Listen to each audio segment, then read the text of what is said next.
Have you ever thought just how boring or ridiculous news commentary is today? Welcome to the Real Jacks Podcast with Jim and Larry. The Real Jacks Podcast. From crime and politics to entertainment, you can expect something different. Now, let's get real, Jacks. Hey, welcome back to Real Jacks with Jim and Larry and Crawfish. Today's guest is Howland, Russel, also known as Howdy. He's running for at-large Group 3 seat in Jacksonville. That's right. Race, I think the election is December 7th. 7th. That's okay. primary. Pearl Harbor Day, so we'll all remember that. He's replacing deceased veteran Tommy Hazuri, who had that seat, correct? That's correct. Okay, this guy's going to do the sponsor thing, and then we're going to talk to you about it. Yeah, we're going to get started. So the first ad is Extreme Wings, wearing their shirt today. And obviously, Breast Cancer Awareness Month, they gave me a shirt with the pink on it. That's awesome. 4 convenient locations. I'm frequently at the Roosevelt location. Family Sports Restaurant and Grill, more than just wings. Tremendous Barbecues, open since 2007, 8927 Hurlong Road. Open 11 to 8, Tuesday through Saturday, and Sunday 11 to 3. Full barbecue menu, everything homemade, and they'll cater anything. They love first responders. They have their own ice company now, doing really well with that as well. Advanced Window Tent, 5024 Sunbeam Road, over 26 years experience here. 3M Platinum Dealer, highest level of 3M dealer around. They tent vehicles, homes, businesses. Secure One Protection Service, Jim's company. Yeah, started 1986. Secure One is your number one choice for protection. 356-1111. Outstanding. Dibble Roofing, Norm was here earlier, open since 1949. You call Norm at 904-910-5728 or email him at norm.dibbleroofing@gmail.com. D-Way Towing, obviously, Doug Dixon, our entertaining friend. Yep. 100 South Jackson Avenue. Phone number is 904-356-3929. He'll take care of any of your towing needs, business or personal. Yeah. Shannon Judge with Legends of Real Estate. Shannon Judge Real Estate at gmail.com is her email address, or you can reach her at 904-200-8158. And lastly, my buddy Mike Kellum, former JSO and friend, Bouncer Roo Fun, serving North Florida for over 15 years and over 10,000 parties. Bouncer Roo offers a large selection of inflatable hoppers, water slides, interactive games, concessions, and frozen drinks. They offer large tent event, things such as tents, tables, and chairs for those big events. There's always discounts to first responders, and your rental rates, if you rent on the weekend, you keep it all weekend. That's it on sponsors. What was my time on that? Pretty 136. good. I'm getting good. Getting good. Yep. Hey, what's Jumpin' Jack's House of Food? Tell us about that. Jumpin' Jack's House of Food is we've been around since 2017. I've got 3 stores, one in Mandarin, one in Atlantic Beach, and one downtown. Comfort food, burgers, chicken sandwiches, salads, pizzas. I've never been there, and I don't know how or why, but I need to. My buddy works there. Yeah. You do need to. Who's your buddy? Jacob Pennington. Jacob no longer works there. Oh, he doesn't? He did. I knew he did. He got fired today. Great guy. Dang. He got married and moved on. So he's plumbing now. Oh, wow. Is that what he's doing? Yeah. The tradesman, like my youngest son. So I cobbled together some questions, and just kind of tell us about where your background, where you're from, where you brought up, and Well, I was born in Columbus, Ohio. You really want to hear it all? yeah, sometime. Okay. The bullets. Moved to Texas right from there, and grew up in Texas with a name like Howdy. That seems appropriate. I got tough fast. Yeah, like a boy named Sue. Exactly. Yeah. From there, went to prep school in Massachusetts. So that was culture shock to go from public school in Texas, where the number one sport is not football, it's rodeo. Right. And then up to Massachusetts, where I didn't know how to skate and I didn't know how to talk, and I didn't understand why they were fighting over forced busing issues. But then one woman led to another. Went to college up there and stayed up there for a while. Met the woman of my dreams, Teresa, and she was from Florida and Texas. And so the first chance we had to get down here, we jumped at it. I was number one salesperson with the company I was working for. They were going to try an operation in Orange Park, so came down at Orange Park.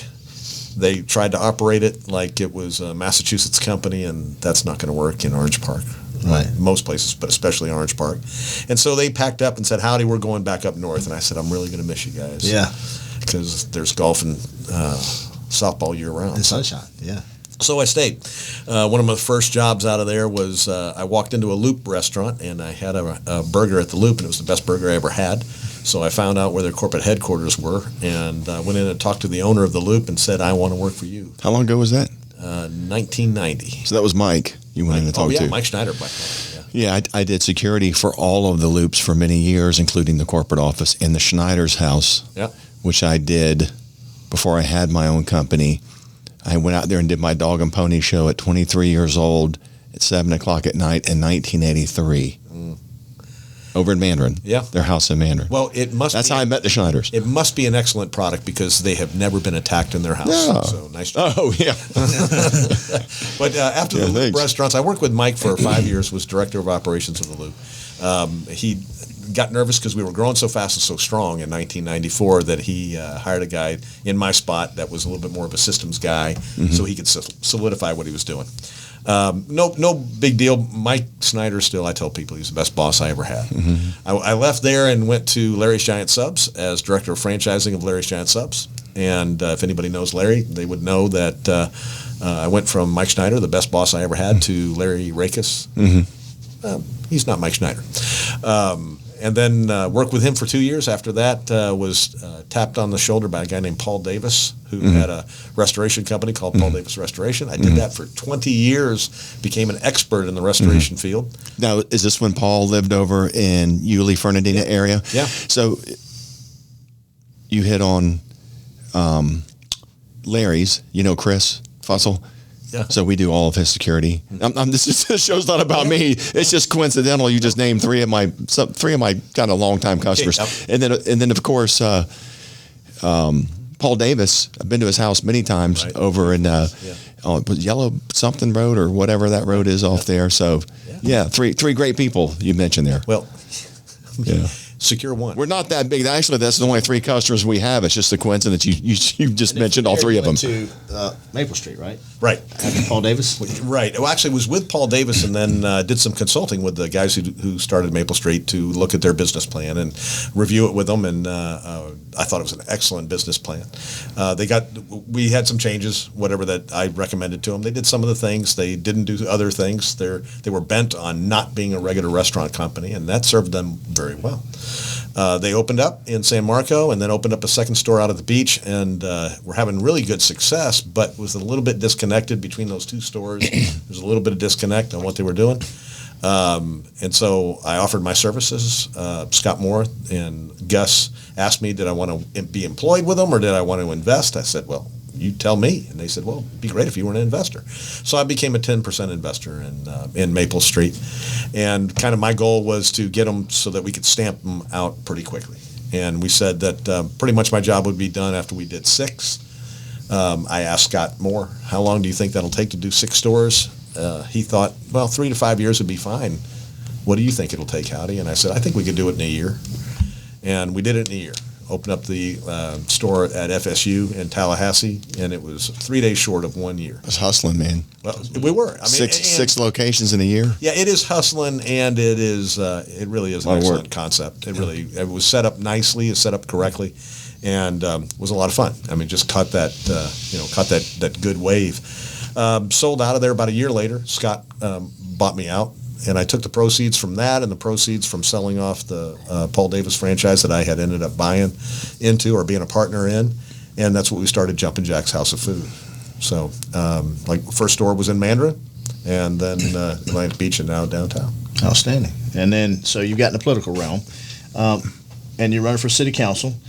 Why do you want to run for city council? Have you ever run for office before? Never run for office before. I'm kind of the guy that would be behind the scenes, might help make things happen or shape policy or, those kind of things. Not the political guy.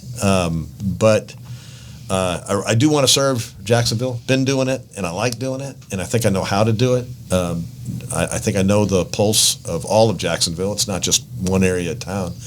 And so I want to serve Jacksonville. And then, especially of late, watching what goes on with city government in general, also the city council, and seeing things that just, I found I was questioning myself as to whether or not the public of Jacksonville was being served. Right. And it's like, okay, I know what service looks like, and that's the number one thing that inspires people to get into it. Yeah, that right there. Something needs to change. Yeah. and I can I don't probably feel I right can about probably this. do it. So, and you get inspired. That's what community activism is all about, and then it leads to a career in politics. Well, Sometimes. Politics in Jacksonville is a different animal. well, Yeah.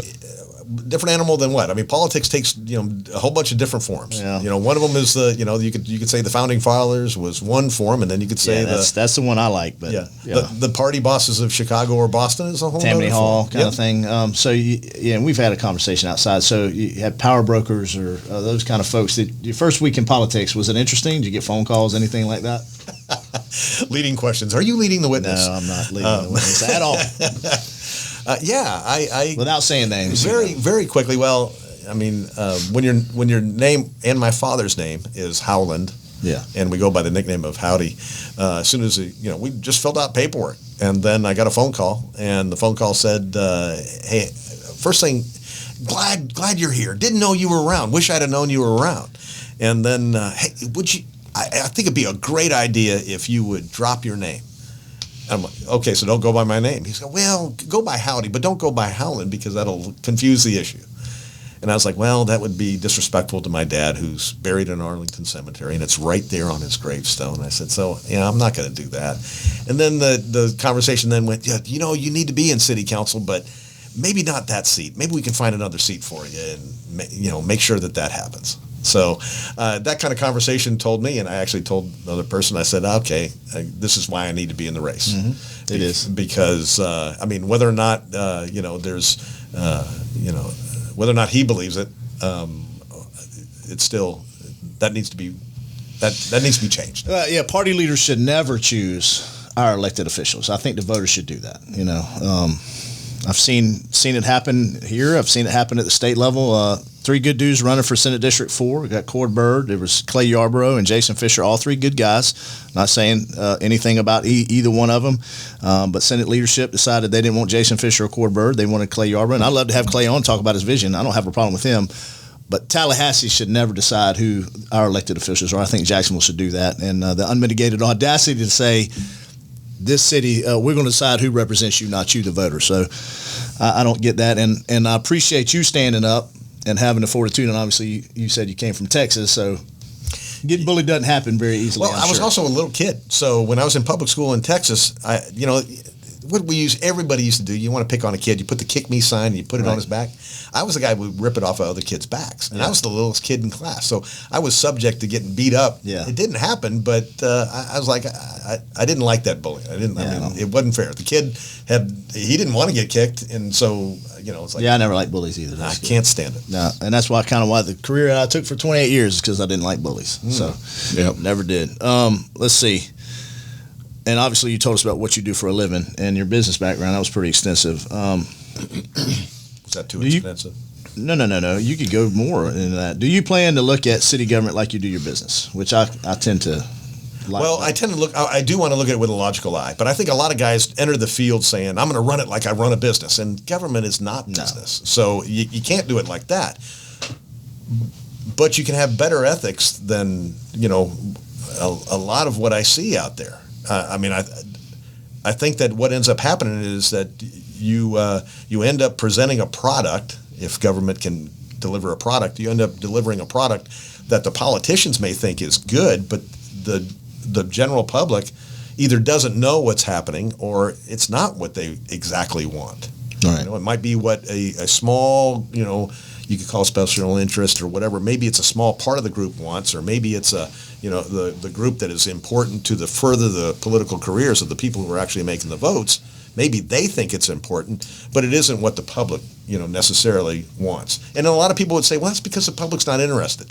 And back in the old days, it was, 1800s, 1700s, it was, they don't really know the subject. They really don't know the topic. So we only want the people voting that actually know the subject. Right. Well, then why are we pressing so hard for voter rights? Why are we pressing so hard to make sure that we don't have disenfranchised voters? Mm-hmm. I think this is the ultimate disenfranchising voters is when you get into office and then you do what somebody else wants to do versus what the constituency wants to do. Absolutely. Absolutely. You put the small interest ahead of the greater good. See it all the time. The good of the order. Yeah. I posted something a few days ago. Not that I won't do that and stir the pot. But what are your thoughts on the city council appropriating $800,000 to nonprofits run by city council members? I think we have 5 right now. There's sitting city council members that's their primary job, right? Running nonprofits. Yeah, that's what I see. I don't have a problem with nonprofits being in political positions. I think that's important that you get that representation. There's some there's some key organizations that are in there that are like that. That's great. I'm glad that, and actually I know a couple of those guys pretty well and like them.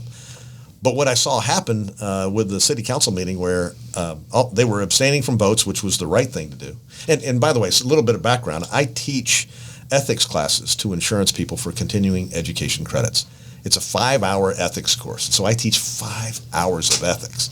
So when I see, poor ethics or I see something that's questionable or whatever, I mean, it rings kind of loud. Right. And so I'm watching this and they were abstaining from votes. Great. That's great. 2 thumbs up. Yeah, conflict of interest. Yeah, good. Okay, they're out. And then at like 5 minutes till midnight, I see all these votes going through and like boom, boom, boom, boom, boom, and $800,000 just got appropriated. Where's it going? Oh, well, he abstained, but it's still going to his group, and he abstained, but it's still going to his group, and he abstained, it's still going to his group. And funny how that works. I mean, to stay above reproach, which you should be if you're in that position, to stay above reproach, you actually shouldn't be able to benefit from the position. Well, there needs to be more watchdog groups. Or the perceived. You know what? I would even say. That's what this is, Jim. That's what. Yeah, I mean, more than just us, though. Oh, okay. Yeah. Well, just watchdog groups. The public for is that going sort to be of a watchdog. Yeah. I mean, the public is. Yeah. At a certain point, it's going to flip upside down. As soon as somebody in those positions really starts feeling like they are making all the decisions and they have all the power in the world, the public gets a vote, and it may not be at the ballot box. It might be some other way. You familiar with My Jacks? That group that was created, Our Jacks. Sorry, Our Jacks. Okay, Lot J deal and all that stuff. Yep. Yeah, I joined that organization. Big, powerful group. Yes, shut it down temporarily. They're in hibernation mode right now. Yeah, they're probably reorganizing or something. Who knows? But they were there at 2 very critical times when we had the JEA fiasco. We'll call it the fiasco, and the Lot J fiasco. So they were there for both of those. Well, and that's one of the big oversight committee. That's one of the biggest problems with violating perceived, not even actual, but perceived ethics, is that you lose credibility for the next decision. So when the public knows that you use questionable ethics and you did it with this thing over here, then when something else that maybe is more critical, or it's in order for you to do a good job for Jacksonville, you're making a similar decision, but it is in the interest of Jacksonville. People are questioning your motives there, and neither one is credible, and you end up spending a lot of money and a lot of time and aren't very effective. So and you get federally indicted, possibly. Those kind of things happen, Yeah. So what are your goals when elected? What's your goals? Well, priorities are really, taxes. I really believe that governments will spend whatever taxes they have available. They'll spend more than whatever taxes they have available to themselves. So whenever you increase taxes for whatever and whatever reason, even if you say it's designated for this, and this is only going to be for everybody's mother. We're only going to give money to everybody's mother. That's it. And then, sunshine or whatever you want to call it, sunset clause on that or whatever happens, it's like, okay, you stop giving or you slow down on giving it to mothers and you end up giving it to the dads too. Yeah. And then you end up doing something else. Gas tax, stuff like that. All of that is, I really am, I'm just a non-tax guy. You really got to convince me, and it's not going to be today. Yeah. I'm going to ask a ton of questions, obnoxious questions, because it's like, wait a minute. So we're going to get that, and then how do they get their money back? So if somebody who normally has a spending capability of $40,000 a year, and then they pay another 0.5% in tax, that's $200. If I just went up to them and said, "Hey, listen, I know you make $40,000 a year that you can spend that is subject to sales tax, so you're going to not have $200 that you had last year. Would you rather have that $200? Or are you okay with just giving me the $200 and let me spend it the way I want?" Right. And nobody's going to say, yeah, oh, you take it. I don't know how to spend it. Right. So that's why I'm just generally anti-tax. I know that things come up, special situations.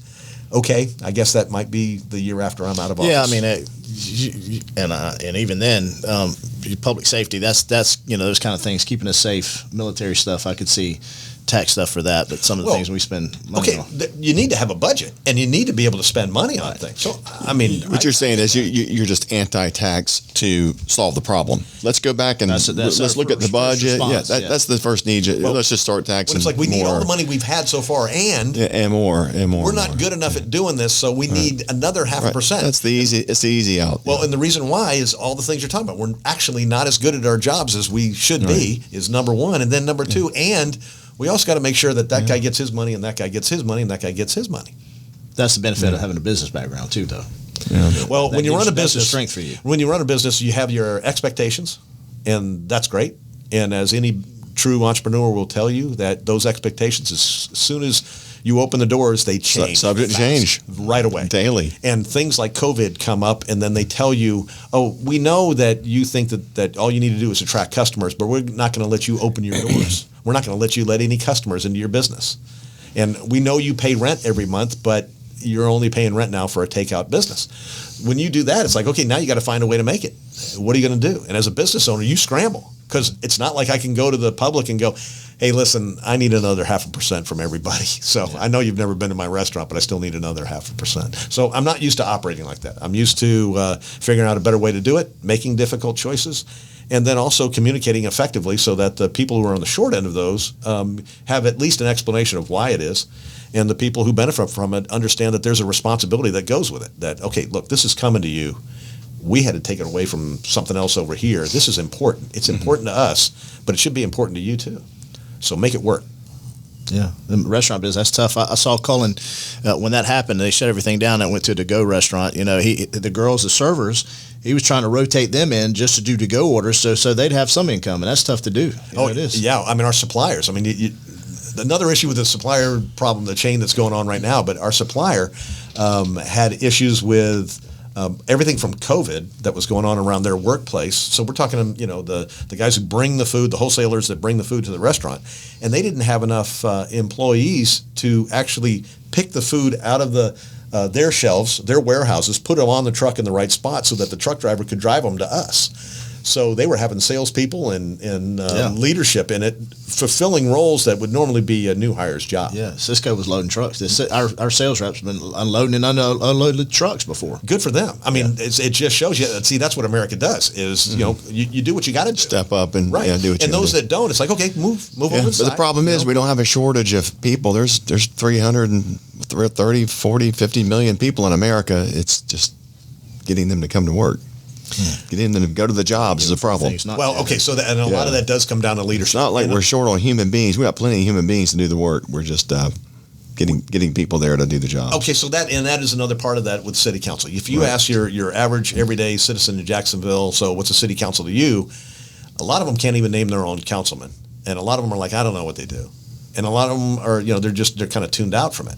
Well, to me, that says that's also a leadership issue, because it's like, okay, city council is run by the city council, but they kind of like it when they're not really held to account by any individuals. Nobody really knows who they are, or there are the group that always follows them and holds them to account. God bless them for being able to do that. Yeah, they like to fly under the radar if they can, nice and quiet and get all their stuff done. And not a lot of people show up to the meetings. And we had a good night. We just got a new puppy, and so we got a German Shepherd puppy. He's 9 weeks old, and he's almost potty trained.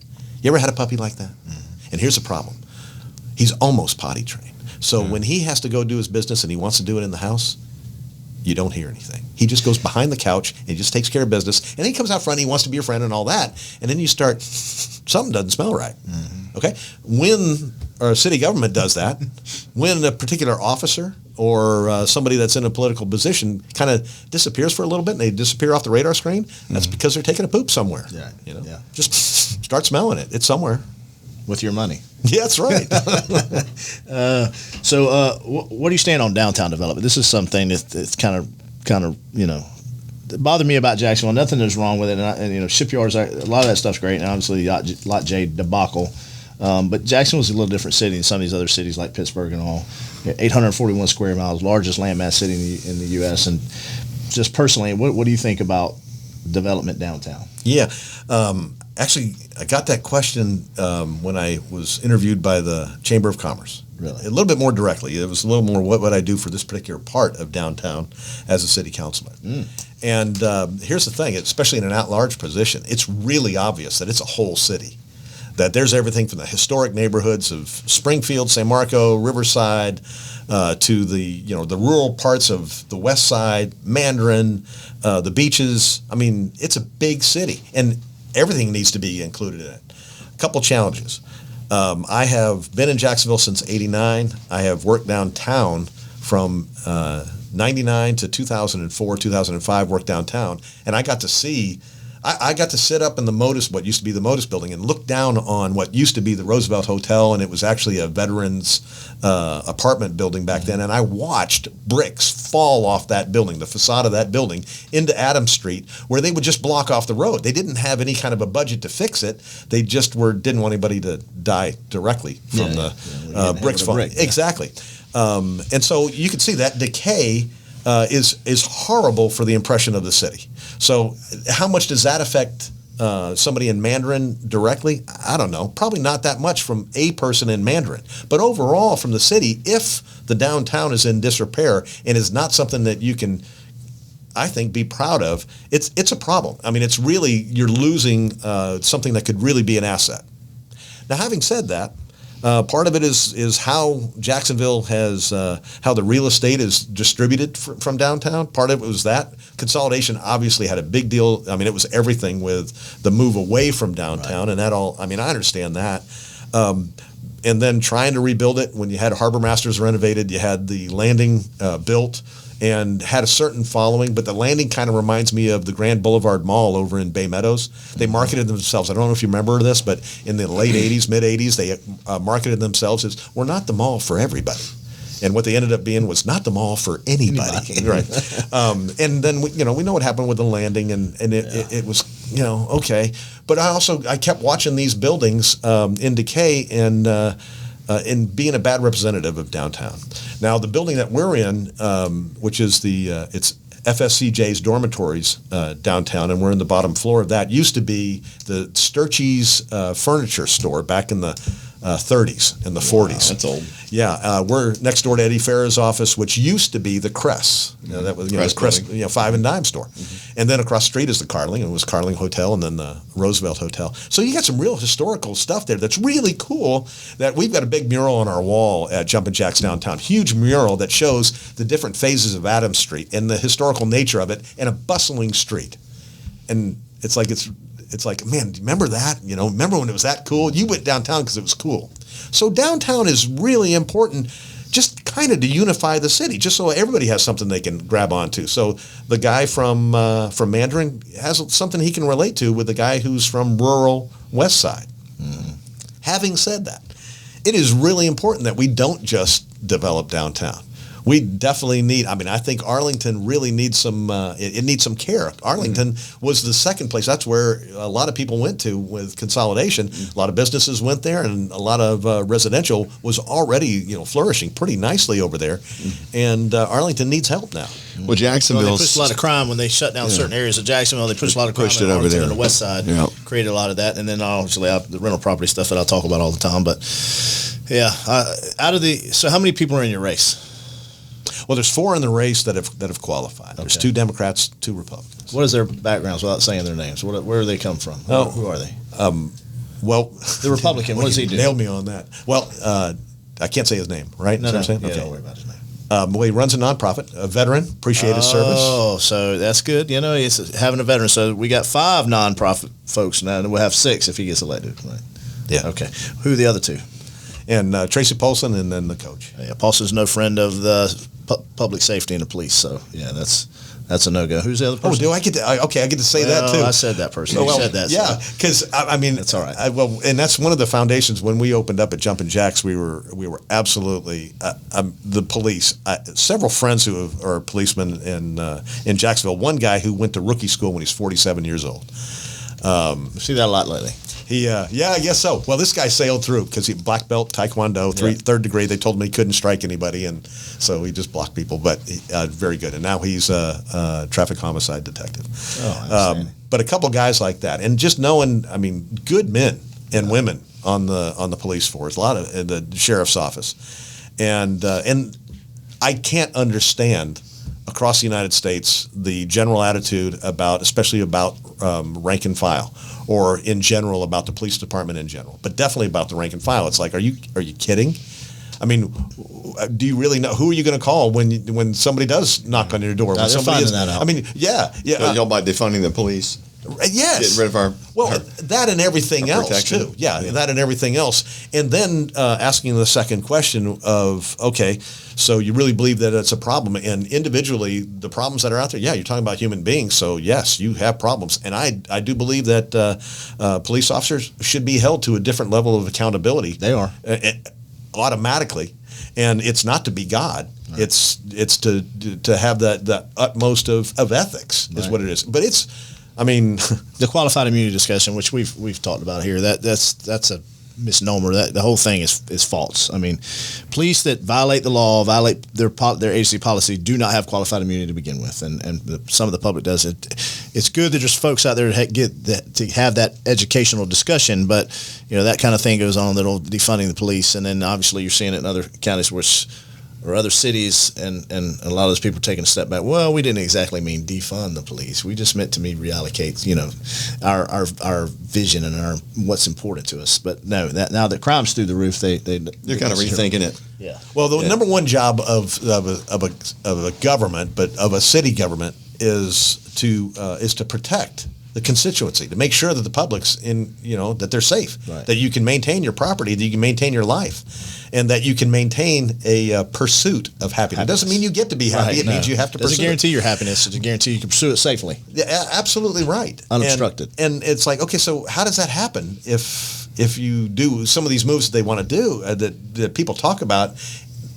I don't get it. I don't understand with thinking with a quarter of your brain. It's like, open up your thought. Just let's run this all the way through to a projected end of what you think is going to happen. Right. So makes me real suspicious. Well, we haven't even mentioned any party. Yeah, not really. During this whole conversation here. You're a fiscal conservative, Republican. Yeah. Well, if I had to guess that. Well, and pretty much everybody in this room is. And at the same time, I've been president of a nonprofit in Jacksonville, and am serving as a board member at large of a statewide nonprofit. I understand, what they are supposed to do and what they can do, right, and I love that part of it. But we actually, both of them, we operate with. We're fiscally conservative with them. We don't spend money we don't have. Yeah, I like them. I mean, today we released an episode. It was Debbie Johnson for Canines United, and they're super supportive of police agencies, and that's basically all they do is help with dogs and kennels and equipment and things like training and other things to help police canine units. So, what am I missing? Can't think of anything else. Zach, you got anything for the good of the order? I mean, as far as I'm good. You haven't really said a lot today, buddy. I don't know what's going on over there. I'm just listening. Special election. He's keeping us running on everything He's else. keeping us on time track here. Yeah, he does that. He looks at me and then starts making hand signals that I don't get and all that kind of stuff. Then Larry kicks me under the table. We have a system here. Yeah, it works. It's not the greatest in the world, but it works. When is the election? Let's talk about the election. December 7th. Yeah. Okay. One shot, voting for one thing. Yeah. That's it. Go vote That once. race. Just go vote once. Go. once. Go. Well, unless you're not voting for me. If you're not voting for me, it's December 8th. Right. Yeah, that makes sense. Yeah, let's make sure we get that on there.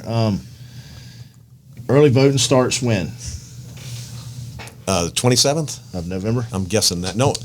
Through December 5th. 27th of November through December 5th. So you right. can vote early, vote often. That's Boston Yeah, politics. That's There you Tammany go. Hall stuff right there, yeah. So you're replacing, you'd be running for Matt Schellenberg's seat.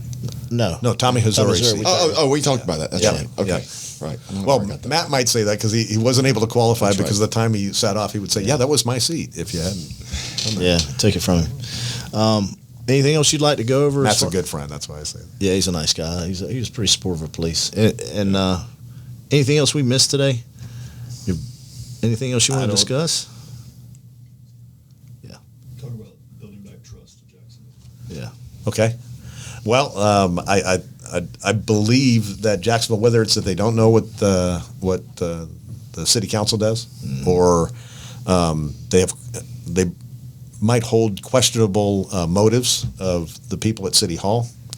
I want to build back the trust in Jacksonville that the public servants are actually serving. They're actually public servants. Mm-hmm.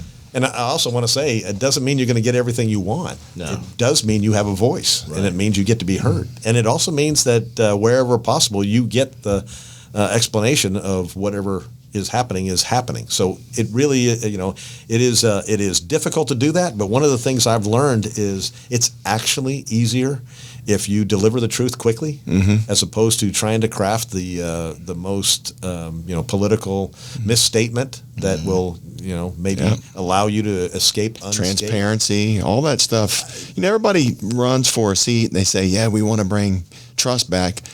And that's we want the trust, and people go, okay, well, we're going to vote for him for that reason. But do they do it after they get in office? A lot of cases, they don't, and we've seen some examples in the last couple of years. So some real obvious, blatant examples. Here's a very so the thing is, you may get voted for, but are you going to toe that line for 4 years? We're going to see that, or is that transparency going to fade away and you're going to be peeing behind the couch, and things like that. You guys serve in that role as accountability people, and what we need is we actually need closer to 1 million of them. Yeah, so it would be really good. Absolutely. And it doesn't mean you have to be antagonistic. It means hold them accountable. That's kind of what it shows about. Yeah, one of the things that I'll do is I get us 1 million. Howdy, get us 1 million subscribers. Well, we're working on it. Let's work on that. What are we up to right now? And we'll get there. 270 something. But that's just YouTube. But we're 11,000 total downloads and views. Yeah. Yep. Yes. I thought it was 10 internationally. And I was 10,000. There are some international ones. Yeah. Not many. Not many. But like Ireland and a couple other places. People and they're consistent listeners, and Jamaica, we don't know why. France, Germany. We don't know why. Yeah. Like they listen all the time. The same people. Yeah, same people. Yeah. They like the show. Yeah. Apparently. So things must be pretty slow wherever they're at. They're plotting on us. Yeah. Got nothing but COVID cattle. is there at home. But hey, we're glad you came on. Howdy. Appreciate it. I haven't met you before, so good to meet you. I like your way of thinking, and I like your intentions. Sounds like you've got the will to do the job, which is 99% of it. Right. It's a tough job to go out and serve the people like that. It's tough to run a restaurant too. And it's funny talking with Al Ferraro about it. He's like, I said, is it harder than a restaurant? He goes, oh yeah. He goes, how do you run a restaurant? Do you run a restaurant by food, Howdy, or do you do it with the relations with the customers? I said, customers. Yeah. And he said, or guests. And he said, well, okay, you're going to do fine then. He goes, it's that. It's not just putting the dishes together in the back room and serving them out through the press. Or even having good food, yeah. That's a lot of times it's personalized service. About that. Sometimes you got to let people go. Things happen. Somebody that won't check in. I'll get friends that'll come to the restaurant, and if a server or somebody's not bringing drinks, things of that nature, it gets noticed. Hey, look, my drink's been empty for 5 minutes. I mean, there's no reason for that. Well, one of the things that we've learned is do it at the front door. Start Yes. the food experience at the front door. Right. If you sit back and wait for them to come to you, the chances that they're going to think the food's good are significantly diminished. Whereas if you hit them with the front door, glad you're here. Have you ever been in before? And you start with that kind of a conversation. It's amazing how that guest ends up getting the best food they ever had. Right. I think that with that kind of proactive going after it and just having that open discussion and keeping things, so that it's, clear in the light of day and all of that. Yeah, I had to learn that because I thought, let's just go and sit down, wait on menu. Where's my menu? I want to, that's what I want. Well, eating out's an experience, not just about going to get a meal. But as soon as they walk in the door, if you say, hey, but thank you for coming in, have a seat where you like, or, at least some contact at the door, it makes a difference. Acknowledge it, yeah. Well, thanks for having me. I really appreciate it. Outstanding. Yeah. Have you back after you're elected. You're hitting all the big precincts. Yeah. Hitting all the big precincts and hitting all the good. We're trying to. Yeah. We're trying to hit everybody. So we usually have one, if not two, different things we got to do every single day. Okay. So it's good. Trying to meet everybody that I thought I knew everybody in Jacksonville. Yeah, there's no way. Every time I got on an airplane, I would always see people I knew. You know a bunch of my customers. Yeah. Clearly. Yeah. Some of them. The good ones. Yeah. At least some of them. Yeah. Okay, that's a wrap. Hey, thanks for coming. Thank you, sir. That was Howland, Russel, also known as Howdy. Everybody knows him as Howdy, running for at-large seat Group 3, replacing Tommy Azuri. Right. Not the other guy said. So good luck on December 7th. Thank you very much. I Okay, appreciate it. I'll count on that. we'll have you back. All right, that was Real Jacks with Jim, Larry, and Crawfish. Thanks for watching. Thanks for listening, and we'll see you next time.